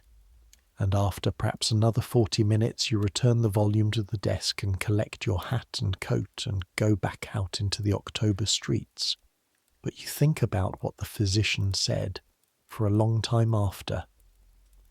The harm in these cases is not what the law says it is. A physician in a reading room on a Saturday afternoon. The law is an imperfect instrument. The quiet acknowledgement from a professional in a field that has also, in significant parts, treated what you are as a pathology to be corrected, that the thing being criminalized is not the thing the law says it is. It is not a revolution. It is one conversation with a stranger in a reading room, but it sits somewhere in the place where you are beginning to accumulate the evidence that the world's account of you is not the only account and not the most accurate one, and that other accounts exist and have always existed and will continue to exist. Continue existing. Winter again. You have now been through 3 London winters, and the 4th one settles over the city in the familiar way. The coal smoke, the cold in the bones of the buildings, the days that begin in grey and end in grey with a narrow strip of pale light in between. Your boots have been resoled. You have a new coat, purchased in November from a tailor in Bloomsbury, whose prices are reasonable and whose work is sound if not fashionable, a good dark wool that keeps the cold out better than the old one. You have, in a development that seems small and is not, been given a small raise by Mr. Price, who informs you, in the manner of a man announcing a fact rather than bestowing a gift, that your work on the Pemberton's account has been thorough and that this merits an additional 1 6p. per week. 1 6p. per week. This means you can afford a slightly better cut of meat on Sundays. It means you can afford, if you're careful with the rest, to save 4 shillings per month rather than 2. It means in the arithmetic of small incremental improvements that constitute a life, that you are moving, glacially, toward a version of stability that is less fragile than the one you started with. James from Leeds has been promoted at his work. He is a compositor at a printing firm, setting type, and has moved to slightly larger rooms in Clerkenwell. The rooms are still cold and the ceiling is still low, and the family downstairs are still extremely loud. He told you this with the particular satisfaction of someone describing a situation that is imperfect and exactly right. Edmund has been at his school for 15 years. He has won a prize, a small thing, a letter from the governors of the school commending his students' Latin results. He keeps the letter in his desk and does not speak of it except once, briefly. with the quality of someone who has decided to allow himself one moment of simple pleasure in something, which is another form of insistence. Violet has sold a series of bird drawings to a natural history magazine. The drawings are, by her own account, the best work she has ever done.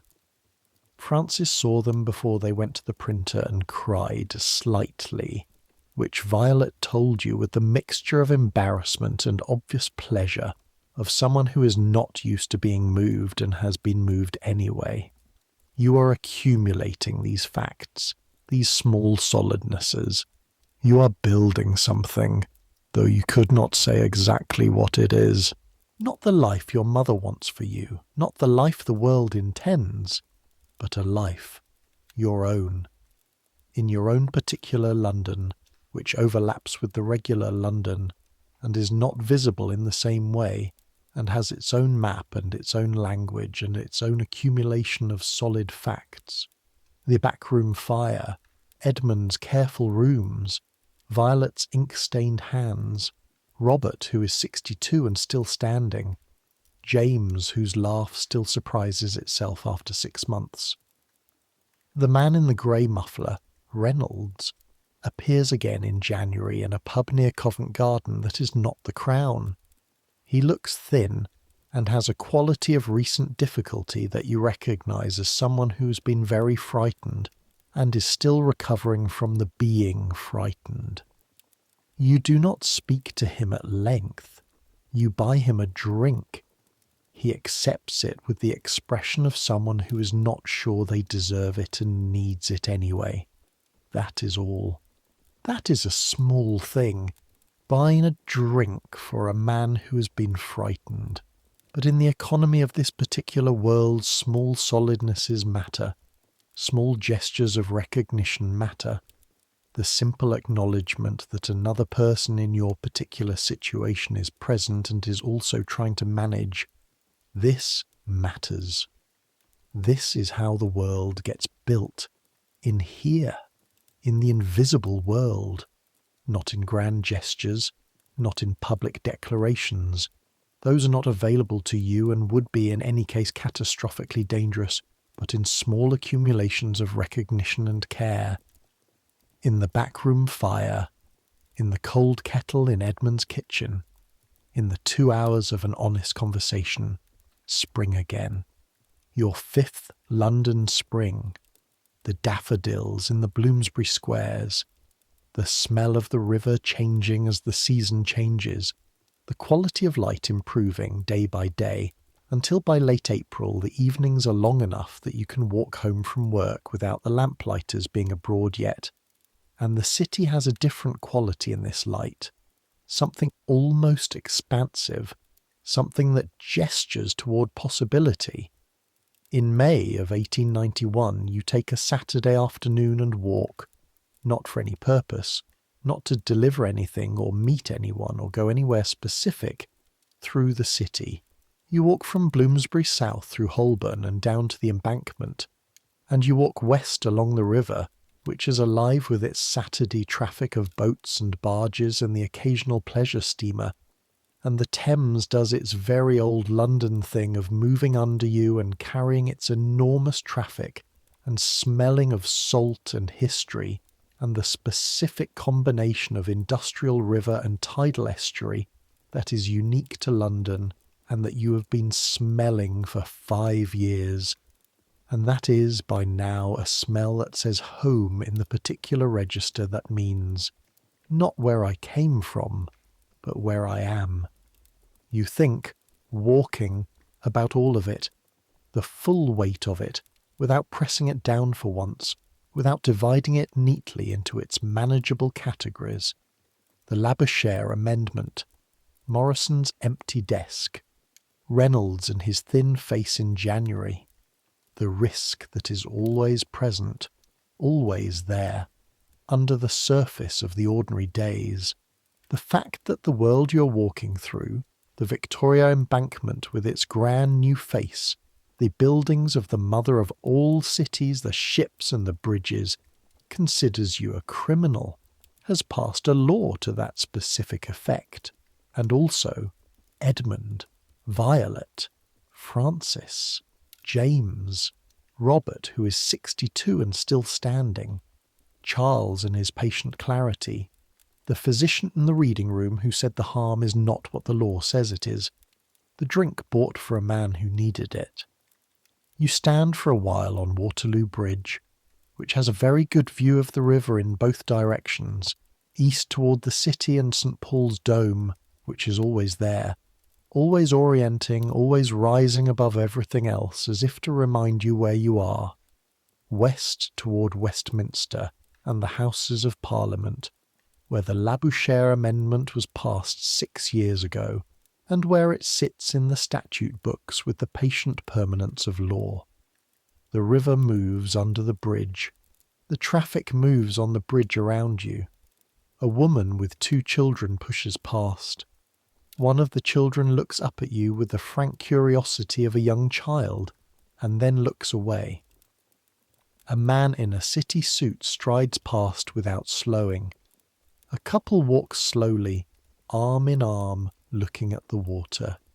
You look at the water. The Thames has been here longer than any of this, longer than the Parliament and the Cathedral and the Embankment and the city that has grown up on its banks. People have been standing on bridges looking at this river for 2,000 years. Some of them were standing exactly here, in whatever form the crossing took before the stone bridge, and feeling something that was not so different from what you feel now. The river moving, the sky changing, the world going on around them with its mixture of beauty and difficulty and occasional brutality, and themselves in the middle of it, trying to be something. You stay for perhaps 10 minutes. Then you put your hands in your coat pockets and walk home, east along the embankment, through the streets of your particular London, under the particular London sky of May.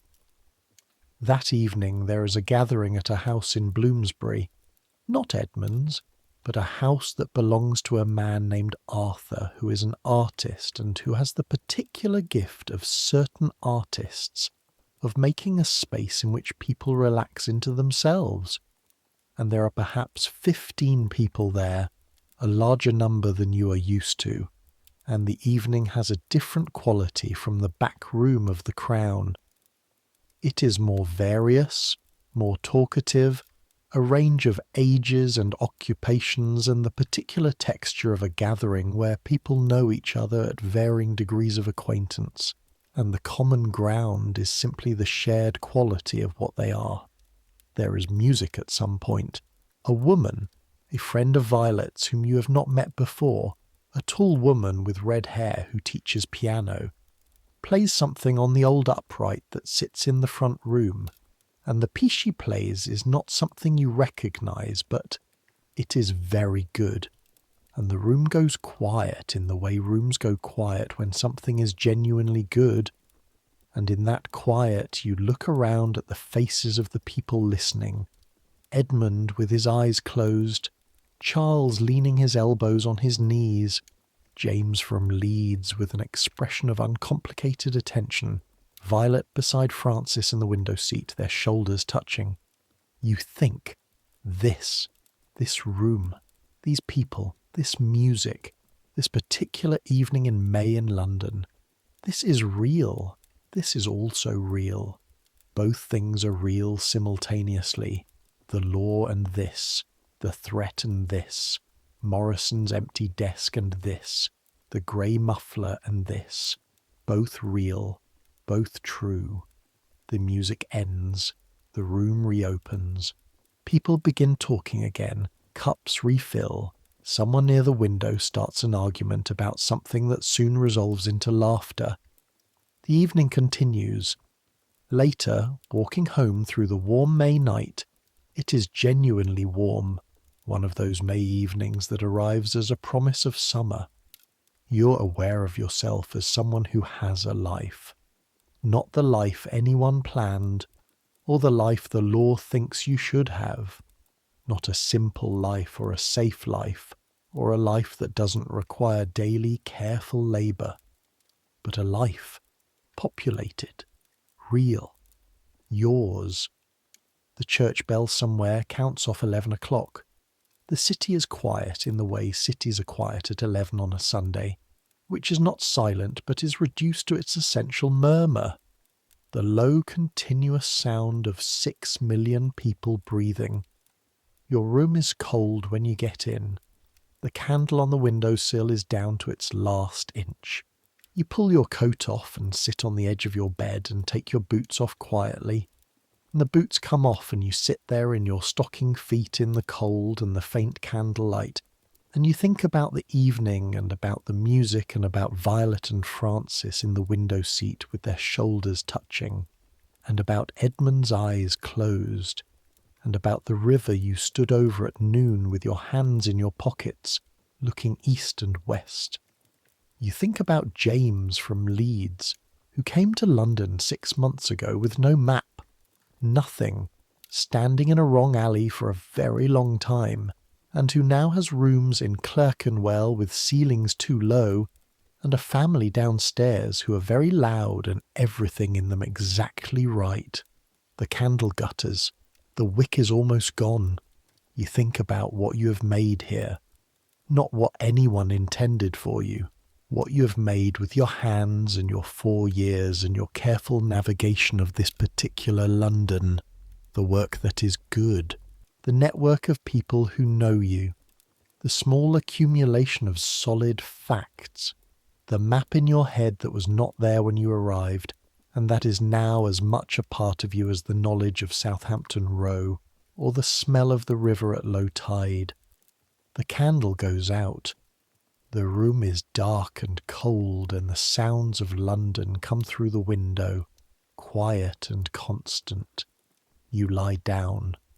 The straw mattress, which has by now moulded itself to your particular shape, in the way mattresses do when they have been used long enough by the same body, receives you. The blanket is thin, but you pull it up, and your own warmth begins to fill the small space under it.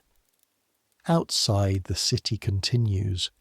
The night watch makes its slow circuit. In the parks, in the dark, things are happening that are real and human and careful and frightened and brave in the small, grinding, unglamorous way that real bravery mostly is. In Clerkenwell, James is asleep in rooms with low ceilings. In Kensington, Violet and Francis are in bed in the domestic ordinary of a life that is not visible from the street, and is, inside itself, entirely inhabited. In Islington, Edmund is reading at his table, the books arranged by subject and within that by author, the lamp burning steadily. Robert, who is 62, who has been carrying what you carry since before you were born, is somewhere in this city also continuing to exist, which is its own form of insistence. You're warm enough, you're fed enough, you're still here. The sounds of the city come through the window, a distant bell, the murmur of the river, someone's boots on the pavement below, the particular quality of London at night which is never fully silent and never fully still, and which is by now the sound of the place you are from, the sound of home. Your thoughts slow, they lose their edges. The ceiling you cannot see grows slightly more distant. The city sounds grow slightly softer, less specific, more general, the way all sound goes as sleep approaches, the particular frequencies blending, the sharp edges rounding, the world becoming less a series of distinct events and more a continuous low music. You think, somewhere at the edge of sleep, you've been in London 4 years, nearly 5.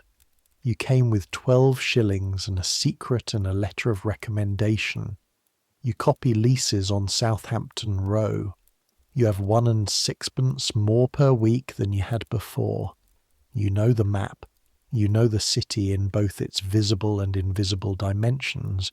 You're not invisible to yourself. You're not invisible to the people who matter. The world says what you are is criminal, is wrong, is an abomination, is unnatural. The world has an entire legal and ecclesiastical and medical apparatus for saying this, and saying it loudly, and making it stick. And yet, here you are. Here you are, breathing, thinking, lying in the dark with the sounds of London in your ears, warm enough, alive, carrying a life that belongs to you, that was made by you, that is yours. Continue existing. Robert said this without drama, without eloquence, with the matter-of-factness of a man who has made this his entire practice for 20 years and found it sufficient. Continue existing, because existence is itself a form of insistence. The last thought before sleep is not a thought exactly. It is a feeling, which is the warmth of the May evening and the music and the room and the shoulders touching in the window seat, and it is real, and it will have been real, and nothing. Not the law, not the newspapers, not the Labouchere Amendment and its 2 years' hard labour, not the constables in plain clothes in the parks, not the blackmailers with their walking sticks they don't need, will have made it less real. It happened. You were there. And then sleep comes, the way it comes when the day has been long enough and the mind has finally said its piece. Slowly and then completely, the city sounds merging into something like music, the cold of the room becoming negligible, the dark behind your eyes deepening from dark to darker, to something that isn't dark at all, but just absence, just rest, just the long, undemanding space of not being required to be anything for a while. Centuries will pass. The London you know will change entirely. The city that built the embankment and the gas-lit streets and the back rooms of the Crown will become something you would barely recognise, would perhaps not recognise at all. The fog will lift. Literally, the Clean Air Acts will come, the coal fires will go, and London fog will become a historical metaphor rather than a thing you taste at the back of your throat every morning of November. The streets will be paved differently and lit differently, and the horses will be gone, and things you cannot imagine will move through them. The law will change, eventually. Not soon. Not soon enough for Morrison. Not soon enough for the men of Cleveland Street. Not soon enough for the dozens and then hundreds who will be arrested under the Labouchere Amendment in the years between now and then. Not soon enough for a man named Oscar Wilde, 3 years from now, who will stand in a courtroom and have the amendment applied to him with the full force of a prosecution, driven by a father's fury and a society's need to prove itself correct about what he was, and who will serve his 2 years of hard labour and come out of it destroyed and brilliant and unable to survive what had been done to him. Not soon enough, but it will change. 78 years from now, in 1967, a parliament will partially decriminalise what you are. A parliament of the same city, the same country, under the same sky. It will be insufficient and it will be late and it will be, for the people who advocated for it over years and decades of careful, grinding, unglamorous work, a beginning. People will still live in London, still work in London, still navigate the city in their particular ways, carrying what they carry, still find, in back rooms and in kitchens and in window seats, and in the particular warmth of being among people who don't require you to perform yourself, the thing that is something adjacent to happiness. Some things don't change. The human need for recognition doesn't change. The weight of carrying a self that the world has not been given permission to see, and the specific relief of being in a room where you can set it down for an evening, that doesn't change. The river under the bridge doesn't change. The particular quality of London light on a May afternoon doesn't change, not in the ways that matter. The way it falls on the water, the way it makes the dome of St. Paul's go gold. So let sleep come, Let it take you the way it took Thomas Marsh in his cold Bloomsbury room on a May night in 1891, with the city murmuring outside his window and the warmth of an evening gathering still somewhere in his chest, warm enough and fed enough and present enough, carrying his particular life in his particular city, insisting on it, quietly, daily, without drama and without ceasing. Let the sounds go softer. Let the edges go. Let your thoughts slow and release and drift, the way thoughts do when you are finally tired enough and safe enough and warm enough to let them go, when the day has said everything it needed to say and the night is asking for nothing more than your presence in it. You've earned this. Take it. The city is still out there. It will be there tomorrow in all its complexity, its beauty and its brutality, its 6 million lives running their parallel courses, its invisible maps and its visible ones, its back rooms and its grand buildings, its fog and its daffodils and its river that never stops moving. Tomorrow it will require things of you again.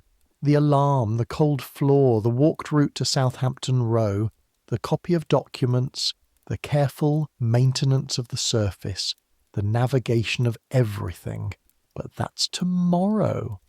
Right now there's only the dark and the warmth and the quiet. Right now there is only this.